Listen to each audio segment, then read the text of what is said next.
um novo coração, pois morreu a nossa morte para vivermos sua vida, nos trouxe grande salvação. Vamos ao Senhor, vamos ao Senhor, pois seu nome é santo, seu nome é santo, seu nome é santo. Vamos ao Senhor, pois seu nome é santo, pois seu nome é santo. Vamos ao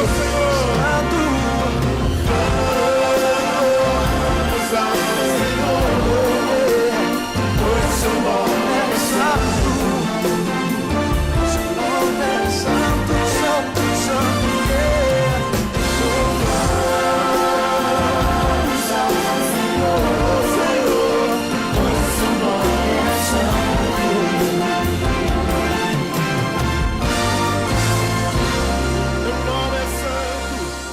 Boa noite, meus queridos e minhas queridas. Alegria nós estarmos novamente reunidos para juntos louvar o nosso Deus. Hosana é uma palavra que nós entendemos que quer dizer salve-nos, oramos. É uma petição para que Deus esteja ali nos salvando de nós mesmos, do pecado, do mundo em geral. Foi o termo usado pela população em Jerusalém na entrada triunfal de Jesus, pouco tempo antes dele ser preso e depois crucificado. Mas naquela ocasião, o povo, sem saber, já anunciava a sua verdadeira identidade como sendo o Messias, o enviado de Deus que salva o mundo. E nós temos, então, esta certeza e este conhecimento guardado em nós mesmos. Aliás, o apóstolo Paulo fala disto quando ele se refere a nós como sendo vasos de barro. Ele está falando sobre nós, como nós armazenamos o tesouro de Deus, que é este conhecimento, falando de Jesus. E ele fala isso na sua segunda carta aos Coríntios, capítulo 4, nos primeiros versículos. Acompanhe enquanto eu faço a leitura desse trecho. Portanto, Paulo escreve, tendo este ministério pela misericórdia que nos foi concedida, não nos desanimamos, pelo contrário, rejeitamos as coisas ocultas, que são vergonhosas, não procedendo com astúcia, nem distorcendo a palavra de Deus, mas, pela proclamação pública da verdade, recomendamo-nos a consciência de todos os homens diante de Deus. Se o nosso evangelho está encoberto, é para os que estão perecendo que está encoberto, entre os quais o Deus deste século cegou a mente dos incrédulos, para que não vejam a luz do evangelho da glória de Cristo, o qual é a imagem de Deus. Pois não pregamos a nós mesmos, mas a Jesus Cristo, o Senhor, e a nós mesmos como vossos servos por causa de Jesus. Porque Deus, que disse, das trevas brilhará a luz, foi Ele mesmo quem brilhou em nosso coração para a iluminação do conhecimento da glória de Deus na face de Cristo. Temos, porém, esse tesouro em vasos de barro, para que o poder extraordinário seja de Deus e não nosso. Toda honra e toda glória seja para Deus, não para nós. Curva sua cabeça em oração. Pai, nessa noite nós proclamamos Jesus Cristo, morto, ressurreto por nós. Esse mistério, Pai, nós carregamos no nosso viver e proclamamos para todos, para que possam também conhecê-lo como Senhor e Salvador. Que esse culto seja uma extensão dessa proclamação. Venha, Senhor, se encontrar conosco e pedimos em nome de Jesus. Amém. Declaram os céus a glória de Deus, e todo o universo vem louvar seus feitos contar.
Desde os confins da terra, desde os confins da terra, no mais profundo mar, no mais profundo mar, nas alturas dos céus, nas alturas dos céus, louvado és dentro dos corações, dentro dos corações, em meio a um clamor, em meio a um clamor, assim esta canção.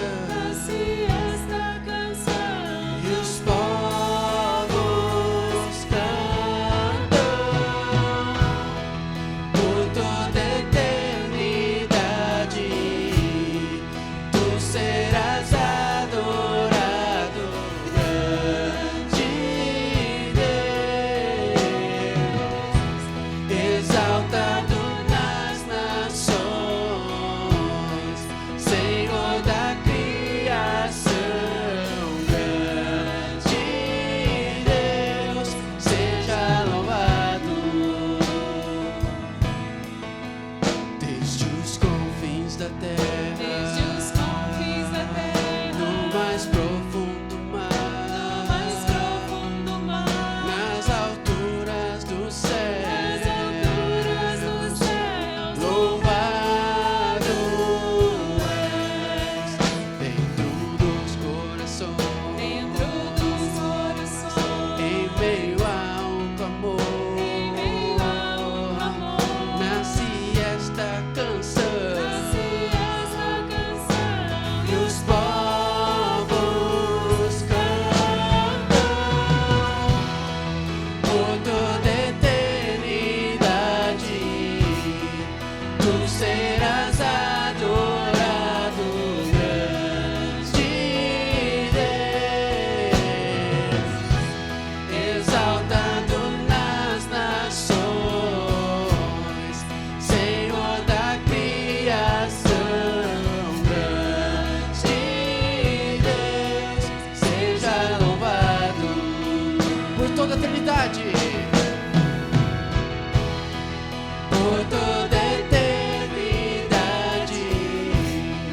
tu serás adorado, grande Deus, exaltado nas nações, Senhor da criação, grande Deus, seja louvado.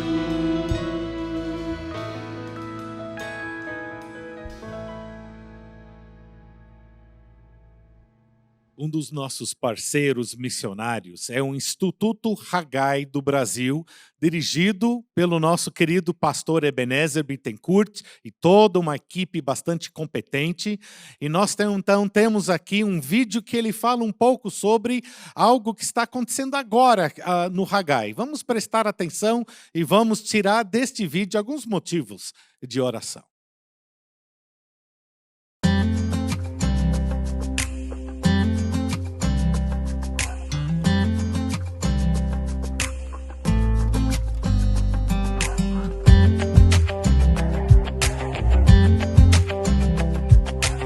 Estamos aqui no estúdio do Haggai. Dentro de 16 minutos vamos começar o curso de liderança avançada virtual. Nós temos 54 alunos, 53 voluntários, mais de 100 pessoas envolvidas neste evento. E por que nós conseguimos fazer isso? Por pessoas como vocês, os parceiros, que sustentam esse ministério.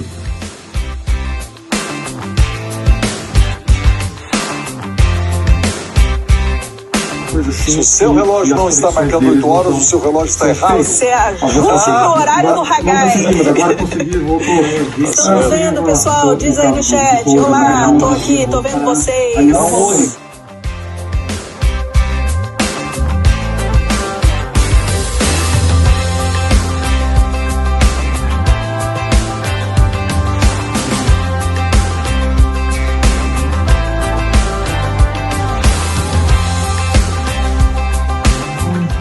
Bom, é isso, queridos. Um abração para todos. Orem por nós. São 10 dias de curso. Um abração. O curso de liderança avançada é o curso mais completo que o Instituto Haggai oferece, não apenas para pastores, mas para qualquer membro de igreja encaminhado e recomendado pela sua igreja para fazer esse curso junto ao Instituto Haggai. Oremos por tudo que está acontecendo ainda por esses dias, nesse final de semana, que Deus esteja usando todo esse curso para ministrar no coração dos pastores e líderes destes mais de 50 alunos que estão ali se reunindo de uma maneira virtual e que Deus prossiga usando o Instituto Haggai no preparo, no treinamento da liderança evangélica aqui no nosso país. Se você gostaria de participar como alguém que pudesse beneficiar de um dos cursos do Instituto Haggai, nos procure aqui na igreja e nós teremos o prazer de conversar contigo e, se for o caso, encaminhá-lo como recomendado para o Instituto Haggai. É um privilégio nós podermos participar junto com o Haggai, não apenas eles, mas todos os que fazem parte do nosso corpo missionário, e fazemos isso através das nossas orações e através dos nossos dízimos. Agora é o momento de você poder devolver ao Senhor aquela parcela que Ele tem entregue nas suas mãos, como um privilégio de poder servi-lo e fazer com que o seu reino aumente. Provérbios 3:9 nos lembra: honra ao Senhor com os teus bens e com a primeira parte de todos os seus ganhos. Agora é o momento de nós glorificarmos e honrarmos o Senhor com a devolução dos nossos dízimos e ofertas.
Como é bom nós podermos, Senhor, contribuir para o seu reino com as nossas vidas, com as nossas orações e com as nossas ofertas e dízimos.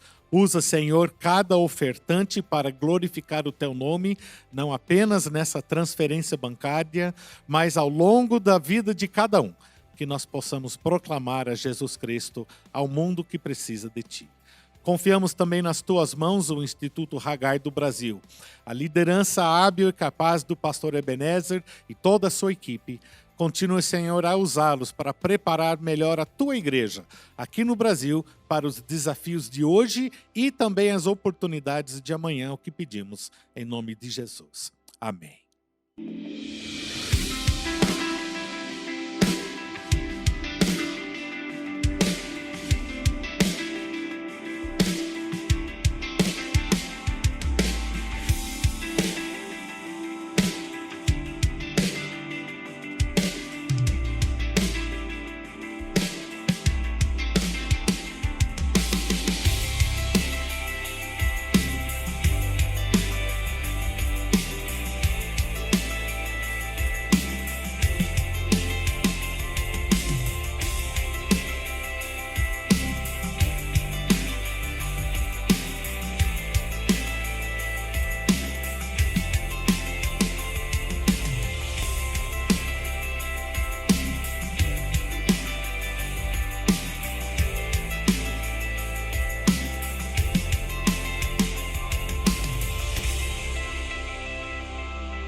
Nós temos o nosso momento de oração, onde nós queremos apresentar ao Senhor alguns aspectos daquilo que Ele tem colocado sobre nós como responsabilidade para trazer diante dEle, diante do altar de Deus, as nossas petições. Se você tem algo no seu coração, use desse momento para também conversar com Ele.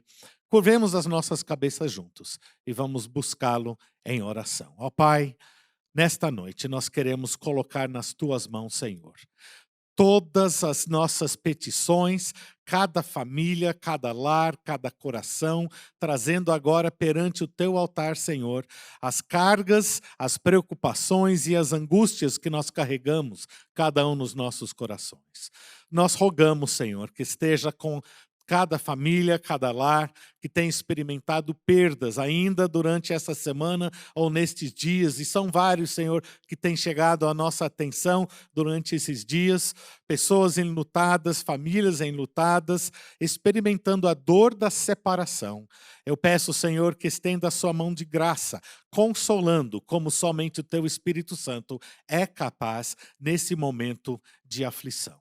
Continua, Senhor, a trabalhar também através de todo um programa de vacinação que está sendo acelerado, tanto no nosso estado como no Brasil inteiro. Use isso como um dos mecanismos para aplacar o avanço desta pandemia e que isso seja bênção para toda a população em geral.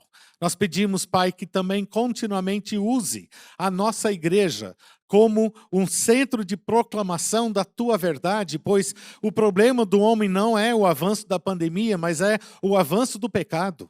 E nós pedimos, então, que nos dê capacitação, que nos dê ousadia, que nos dê coragem, que nos dê amor para falar de Jesus em toda e qualquer oportunidade que nos é oferecida, tanto quanto igreja, como também como membros individuais.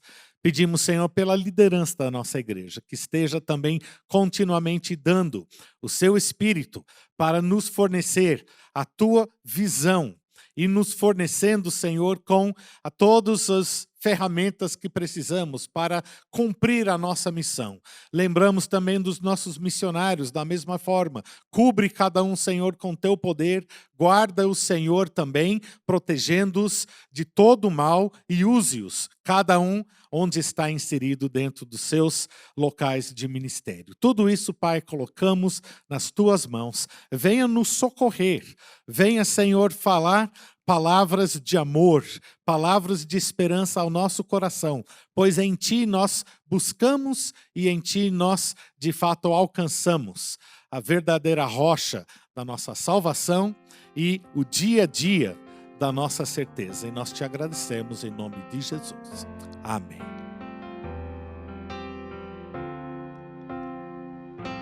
Bem mais que as forças, poder e reis, que a natureza e tudo que se fez,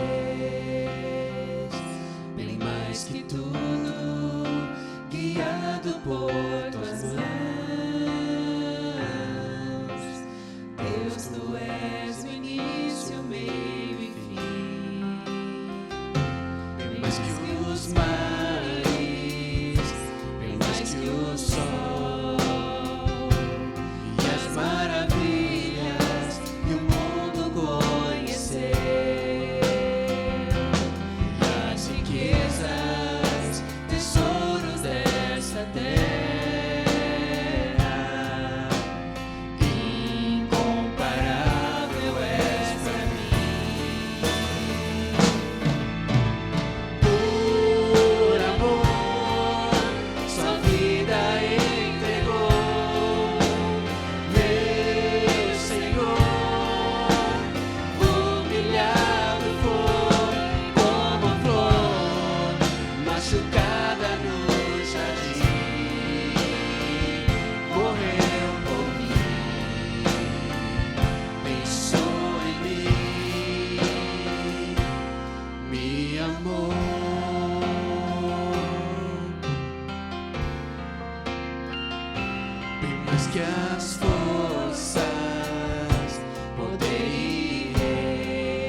A vida no reino de Deus. Esta é a série de mensagens baseada no Sermão do Monte, capítulos 5 a 7 de Mateus. Já vimos na primeira mensagem sobre o caráter do cristão, aquelas virtudes que Deus espera que cada cristão demonstre no seu dia a dia. O texto que fala que são bem-aventurados os pobres de espírito, que são bem-aventurados os mansos, são bem-aventurados aqueles que sofrem por causa da justiça, bem-aventurado aqueles que choram.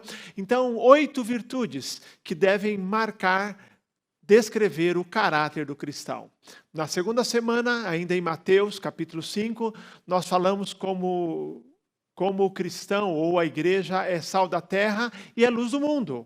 Então, como nós devemos permitir que as nossas boas obras brilhem para que as pessoas vejam e glorifiquem ao nosso Pai que está no céu. Semana passada falamos sobre a justiça do cristão, o comportamento adequado do cristão, o viver correto do cristão e aprendemos sobre a questão de amar aos inimigos, a questão de que o homicídio é mais do que o ato em si, são atitudes do coração, adultério, divórcio. Falamos sobre a questão da retribuição ou da não vingança para com os inimigos e, pelo contrário, amar os inimigos. Aprendemos, então, sobre a justiça, o comportamento do cristão, o comportamento correto do cristão.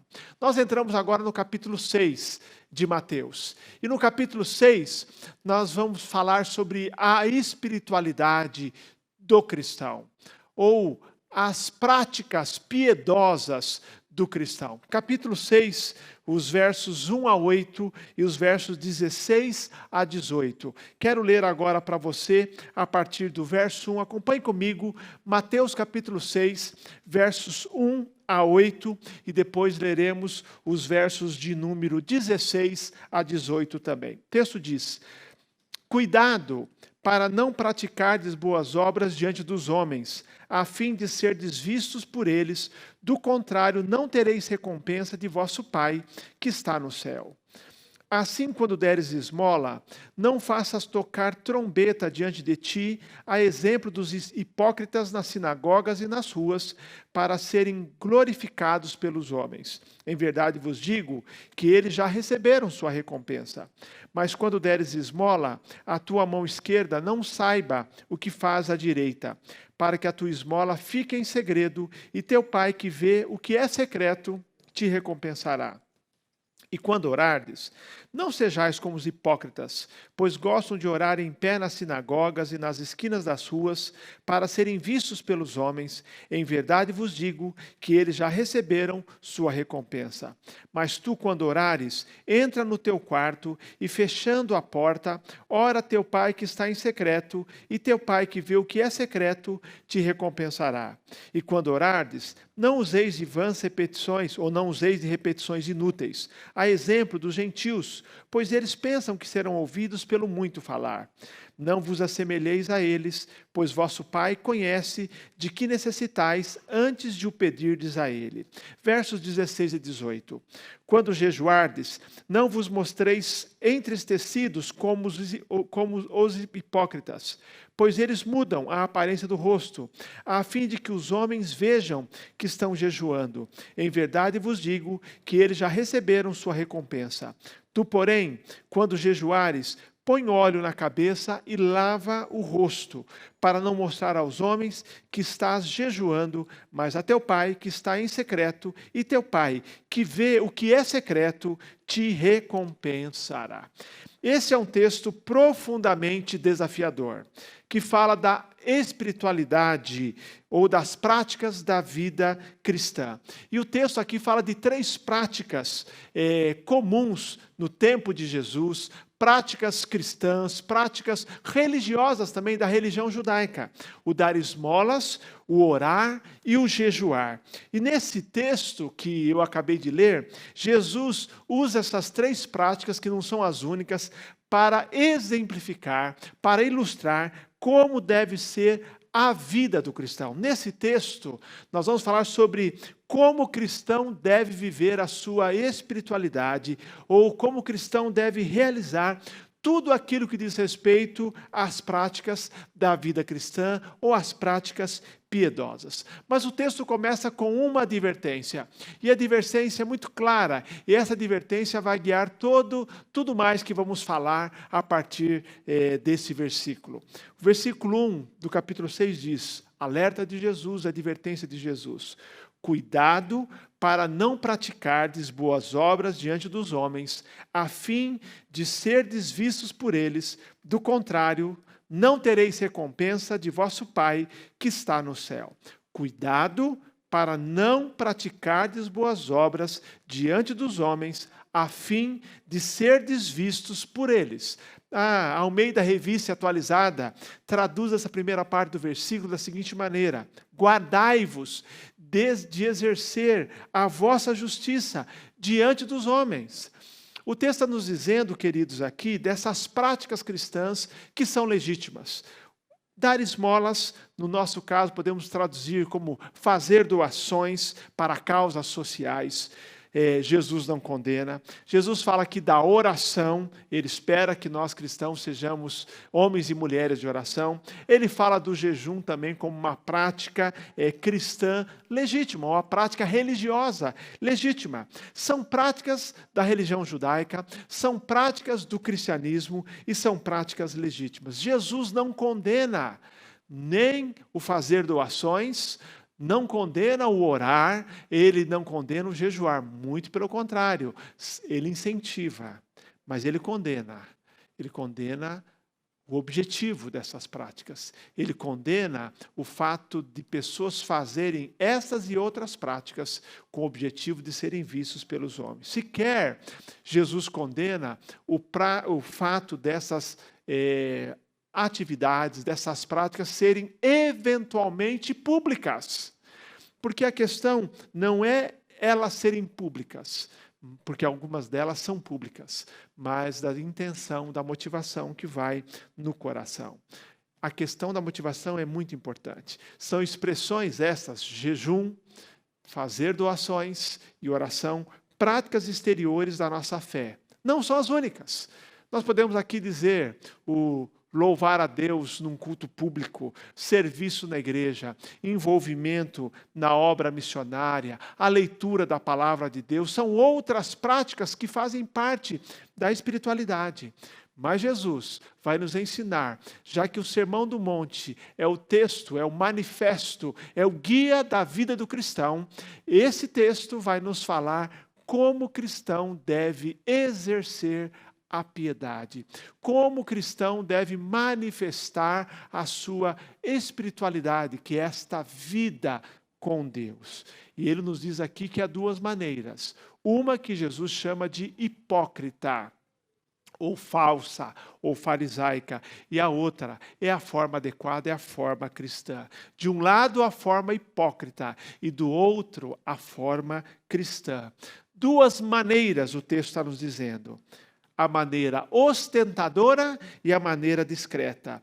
O texto nos diz, não faça, não sejas como os hipócritas.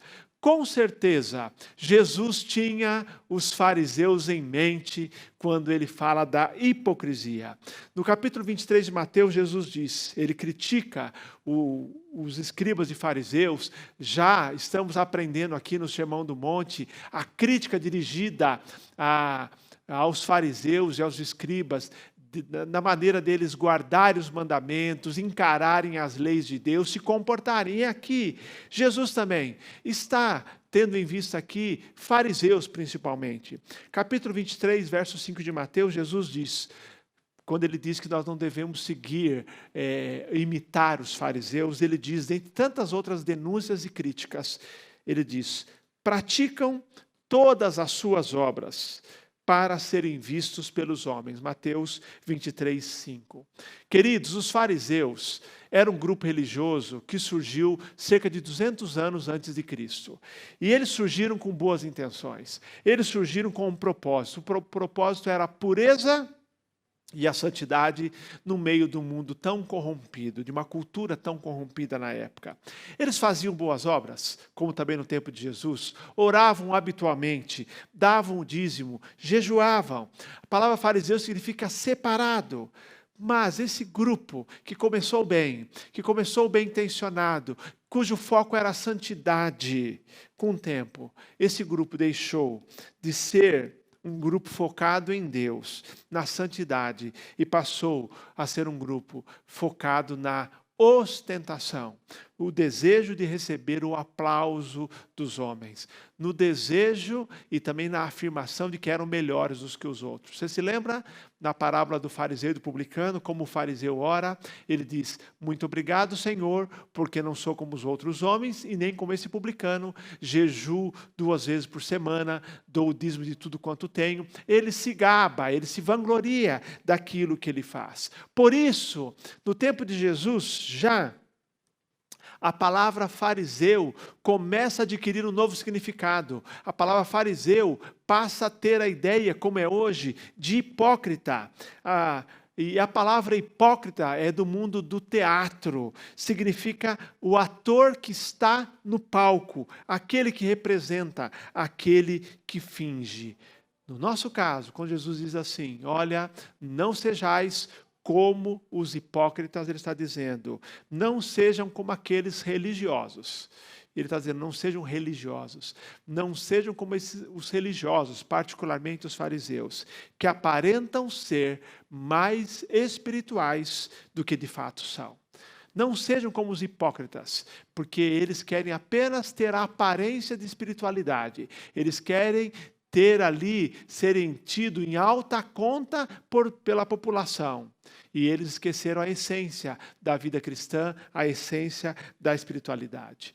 E o texto, nessas ilustrações, mostram claramente para nós. Primeiro, como eles dão oferta? Para darem oferta, para fazerem doações, eles contratavam uma caravana de trombeteiros para ir na frente, anunciando que eles iam dar uma oferta. Como é que eles oravam? Eles gostavam de orar em pé, nas esquinas das ruas, e também em pé e também nas esquinas das ruas. Então, na sinagoga, oravam em pé para chamar a atenção. Quando estavam nas ruas, escolhiam um lugar de maior fluxo de pessoas e lá eles oravam.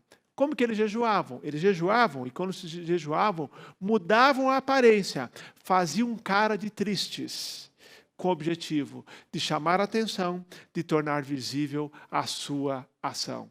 Por isso, Jesus diz, cuidado para não praticardes boas obras diante dos homens, a fim de serdes vistos por eles. Queridos, é muito fácil criticar essas cenas que são cômicas, que chegam a ser cômicas.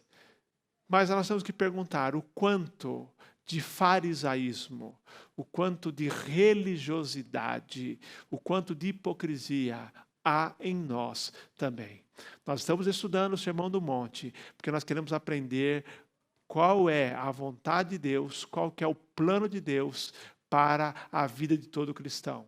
Capítulos 5 a 7 é o manifesto, é o guia para o cristão, é a contracultura, é a cultura que o cristão deve expressar e viver. Temos que perguntar, quanto de farisaísmo, quanto de hipocrisia há em mim e há em você?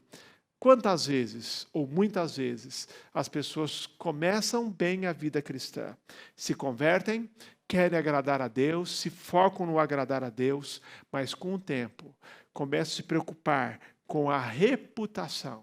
O que as pessoas pensam delas? Então o foco passa a ser a imagem de piedade e não a piedade em si.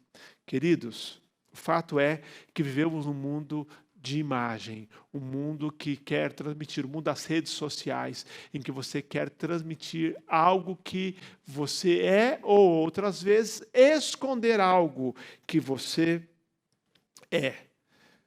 Na vida cristã, na espiritualidade, é o perigo de trocar a glória de Deus pela glória dos homens. Foco em Deus e passar o foco nos homens. As críticas de Jesus ao farisaísmo, à hipocrisia, são um alerta para nós. Portanto, como que o cristão faz as suas doações? ele não deve fazer alarde das suas doações. A questão aqui, queridos, não é necessariamente se essa oferta ela é anônima ou não. Algumas vezes é impossível deixar uma oferta anônima. Ela vai ser identificada. A questão não é essa.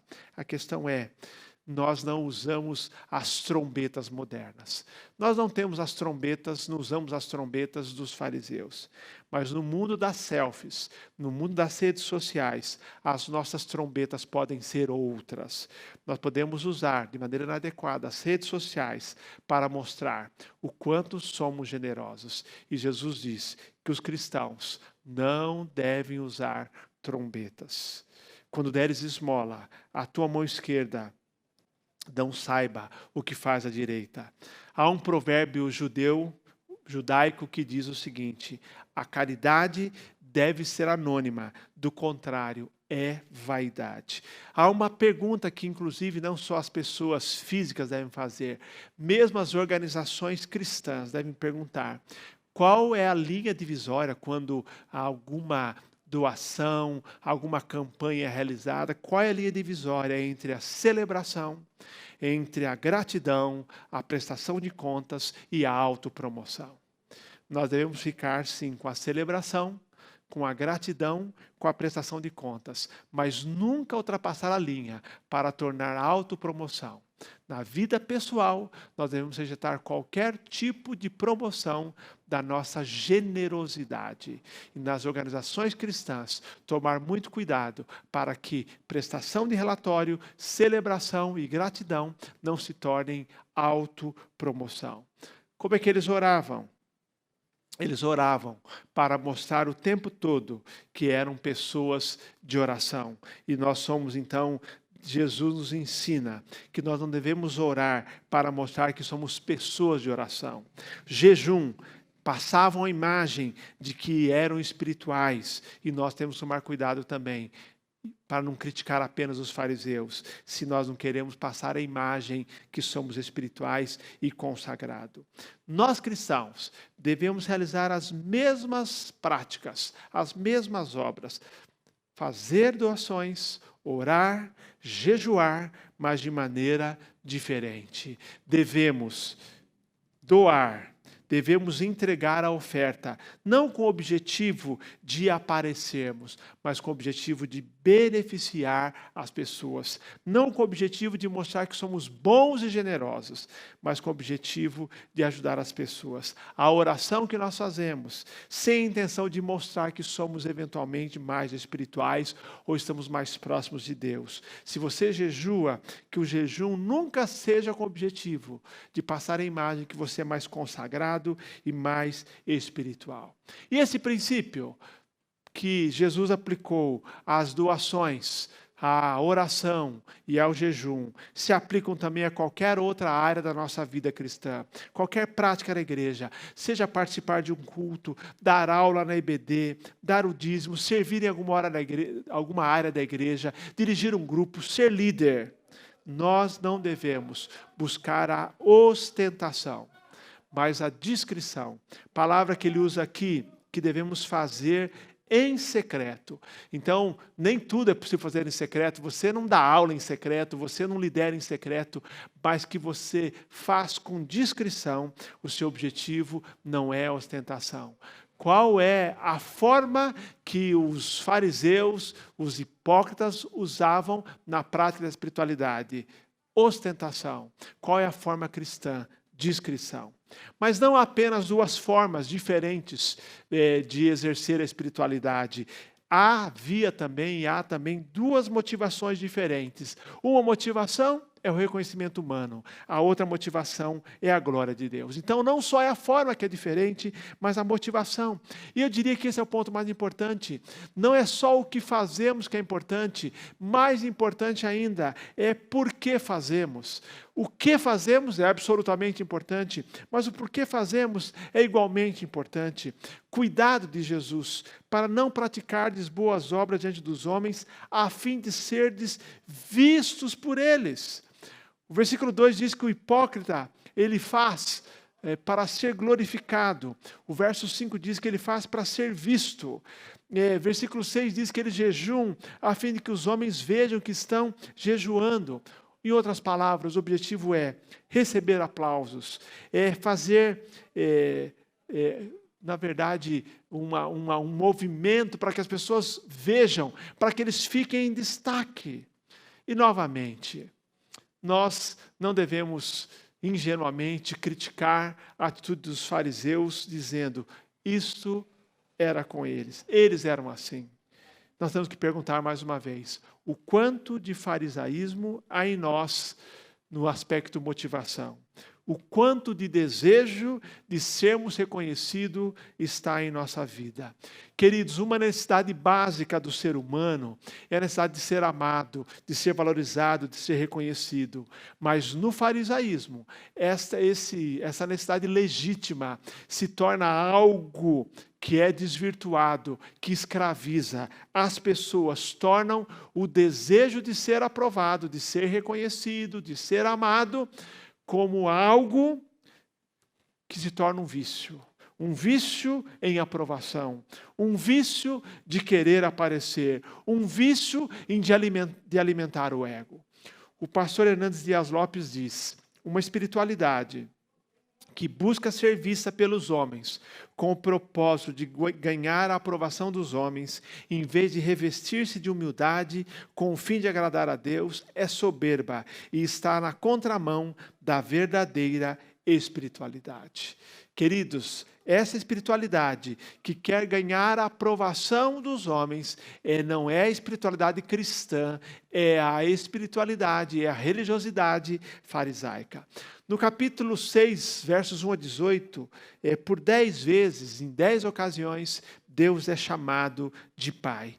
E aqui é o segredo, queridos, para a nossa motivação correta, quando o assunto é prática espiritual ou espiritualidade.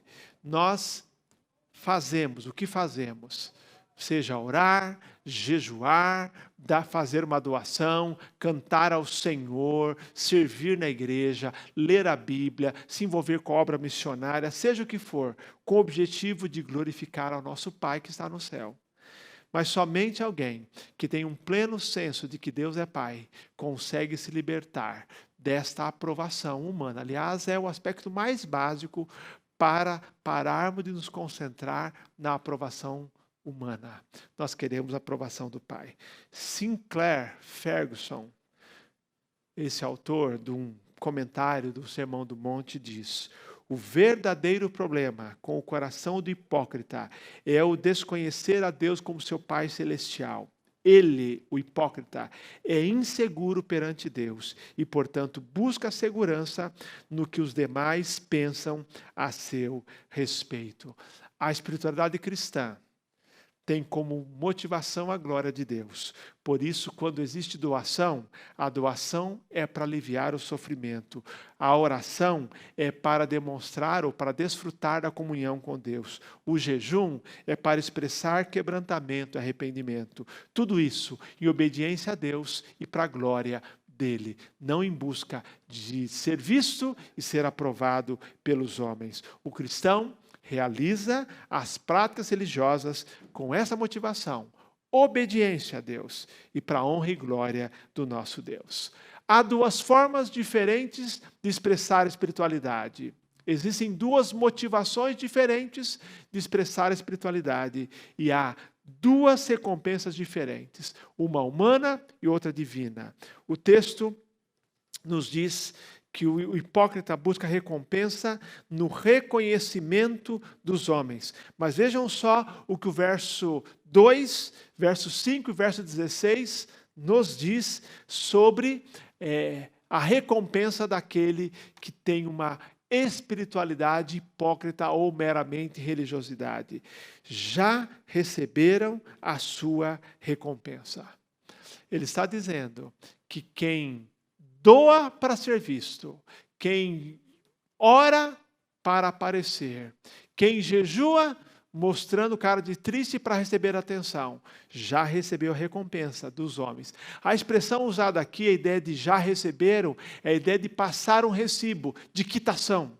não se deve mais nada. Significa que quem faz essas coisas, quem pratica a sua espiritualidade, seja oração, jejum, doação, louvor a Deus, leitura da Bíblia, serviço na igreja, envolvimento na obra missionária, qualquer outra prática, essas pessoas já receberam a recompensa. A quitação já foi dada, porque ele recebeu o que esperava, que era a aprovação humana. Mas a espiritualidade cristã, a prática cristã, o cristão sente segurança no relacionamento com o Pai. E a Bíblia diz que ele tem uma outra recompensa. Versos 4, verso 6 e o verso 1 diz: teu Pai que vê o que é secreto te recompensará. Uma das aparições da palavra Pai. O uso da palavra Pai no capítulo 6. Teu Pai que vê o que é secreto te recompensará. Não é necessariamente uma recompensa futura, embora inclua também, mas é a recompensa do prazer de viver para a glória de Deus, de fazer as coisas ou as práticas espirituais sem segundas intenções, tudo para a glória de Deus. Então, qual que é a recompensa daquele que doa? O prazer de abençoar a vida de alguém. Qual a recompensa de quem ora? A paz de Deus, a renovação de forças por meio da comunhão com Deus. Qual é a recompensa de quem jejua? A alegria que resulta do arrependimento e da contrição. Portanto, a pergunta é: qual tipo de recompensa você está buscando? Se você tiver religiosidade, se tiver uma espiritualidade farisaica, você vai buscar a aprovação dos homens, o desejo de receber os aplausos. Mas se é uma espiritualidade cristã, verdadeira, você vai se concentrar na glória de Deus e na busca da recompensa que vem de Deus. Queridos, nesse texto, Jesus fala sobre espiritualidade, sobre as práticas cristãs. Não é sem razão que esses capítulos 5 a 7 de Mateus dão um norte para a nossa vida cristã. Como disse lá no primeiro sermão, se eu tivesse que escolher 3 capítulos únicos na Bíblia para colocar na mão de um novo convertido, eu escolheria esses 3 capítulos e diria assim: viva o Sermão do Monte. Logicamente, o Sermão do Monte não inclui o todo da vida cristã, mas isso aqui é um manifesto da vida cristã, da prática cristã. Um novo convertido, e nós, não importa quanto tempo temos de vida cristã, devemos colocar esses 3 capítulos como o norte para a nossa vida, como o nosso guia para uma vida verdadeira, a espiritualidade que glorifica a Deus. Jesus, nesse texto, fala da espiritualidade cristã. Há um comportamento a evitar e há um caminho a seguir. Não torne, meu irmão, suas práticas cristãs sem envolvimento na obra do Senhor, os seus atos de piedade em plataforma para a autopromoção, para a autoglorificação, para a busca de elogios, para motivo de vaidade. Faça tudo para a glória de Deus. Doação. Ajude movido pelo amor. Oração. Para desfrutar da comunhão com Deus. Quando jejuar, faça como demonstração de contrição e arrependimento. Ao cantar, cante para adorar a Deus e para, vou usar a expressão entre aspas, para impressionar a Deus, não aos homens. Culto não é nenhum concurso do tipo The Voice. Quem tem o dom de cantar na igreja não está participando do The Voice. Na verdade, ele está fazendo para a glória do Senhor. Abençoar pessoas e, de fato, apresentar a Deus o cântico como um sacrifício suave. Sirva nos ministérios para edificar vidas. Contribua para o avanço do reino de Deus e como reconhecimento do cuidado e da sua gratidão para com esse cuidado de Deus. O versículo um dos meus versículos prediletos, sempre que alguém me pergunta qual é o teu versículo predileto, eu digo a ele assim: depende do livro da Bíblia. Mas eu quero dizer para você que um dos meus versículos prediletos, está entre os top 10 da minha lista, é 1 Coríntios 10, 31, que resume o que nós vimos hoje sobre a prática da espiritualidade cristã. O texto diz: quer comais, quer bebais, quer façais qualquer outra coisa, fazei tudo para a glória de Deus. O nosso dia a dia e as nossas práticas da espiritualidade cristã, todas elas fazemos para a glória de Deus. Quero, nesse final, desafiar você a um tempo de reflexão. Em primeiro lugar, avalie o quanto há em sua vida da atitude típica dos fariseus. Todos nós precisamos, em várias áreas da nossa vida, nos libertarmos do farisaísmo ou das marcas do farisaísmo. Então, algumas perguntas para nós pensarmos aqui quando avaliamos o que há de farisaísmo em nossa vida. O quanto você é dependente do ser notado, elogiado, reconhecido, bajulado. Há pessoas que eles só, por exemplo, se mantêm atuando ou ajudando em alguma área da igreja se ele for notado, elogiado, reconhecido. Reconhecer, devemos reconhecer, notar nós notamos, mas as pessoas que são viciadas nisso. Então, temos que pensar, nós como cristãos, o quanto você é dependente do ser notado, do ser elogiado, do ser reconhecido e até do ser bajulado. Qual é a sua real motivação ao publicar, ao compartilhar, ao falar ou ao divulgar algo nas redes sociais, nos grupos de amigos, pessoalmente com outras pessoas? Qual é a sua real motivação? Quando você vai falar um pouco, seja da sua vida de oração, da leitura da Bíblia, do seu envolvimento com a obra missionária, envolvimento na área social, qual é a sua real motivação? Queridos, nós temos que pedir o tempo todo que Deus nos sonde as motivações. É autopromoção? É vaidade? É ostentação? É a busca da glória humana? E então, depois de orar, pense nisso. Pense nessas questões. O quanto você é dependente de ser notado, elogiado, reconhecido e às vezes até bajulado. Qual é a sua real motivação ao publicar, ao compartilhar, ao divulgar nas redes sociais, nos grupos? Pense nas suas últimas publicações. É autopromoção? É vaidade? É ostentação? É busca da glória humana? E tendo refletido sobre isso, nosso caminho peça a Deus que na sua vida pública e privada, no dia a dia, na igreja, nas redes sociais, nos relacionamentos interpessoais, que nada que você faça seja a fim de ser visto, mas seja unicamente para a glória de Deus. Que nada que você faça seja a fim de ser visto ou tenha o objetivo de receber a glória dos homens. Que a glória de Deus seja o único alvo da sua vida e da sua espiritualidade. Jesus nos ensina que você deve orar, deve fazer doações, você deve jejuar, você deve se envolver na igreja, você deve se envolver com a obra missionária, você deve servir em qualquer área, tudo isso para abençoar pessoas, mas visando a glória de Deus. Cuidado, para não praticardes boas obras diante dos homens.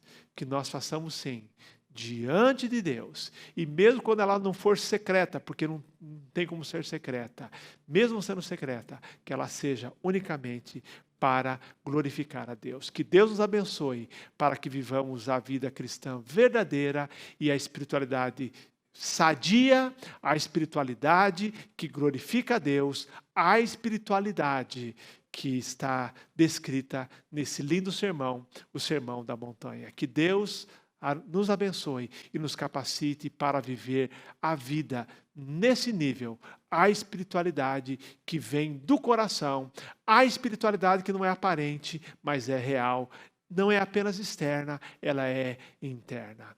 Amém. Quero convidar cada um que volte para o nosso culto de quinta-feira. É o nosso culto no meio da semana, sempre às 19h30, nessa mesma plataforma virtual, sempre nessa plataforma virtual a partir das 19h30. Nessa quinta-feira, iremos iniciar uma nova série. a verdadeira alegria, estudos no livro ou na carta aos Filipenses. Eu tenho certeza que você vai querer acompanhar esse estudo, fazendo ali uma exposição da carta de Paulo aos Filipenses e trazendo para nós as lições e as orientações e ainda nos lembrando o porquê da nossa alegria em meio à vida que nós temos hoje. Venha estar conosco quinta-feira, 19h30. Deus abençoe ricamente a sua vida, a sua família, esta nova semana que se inicia na presença e debaixo da graça de Jesus.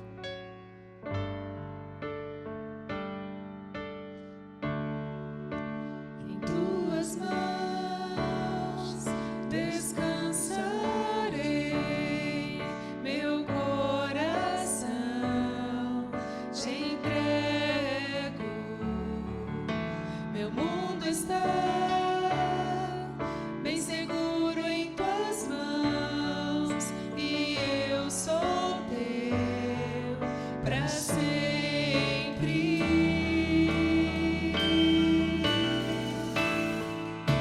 Sim, eu creio em ti, Jesus. Eu pertenço a ti, Jesus. A razão do meu viver, a razão do meu louvor, tudo que sou.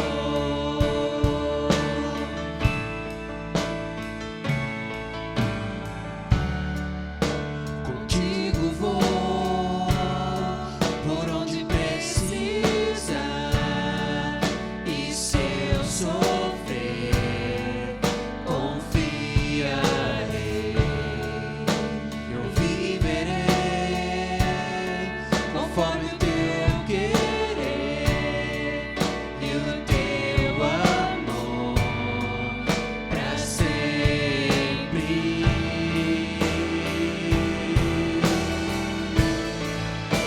Sim, eu creio em ti, Jesus. Eu pertenço a ti, Jesus. A razão do meu viver, a razão do meu louvor, tudo que sou.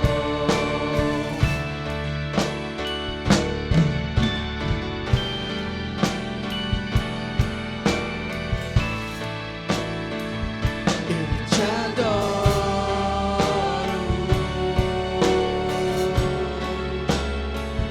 eu te adoro, Deus. Eu te adoro,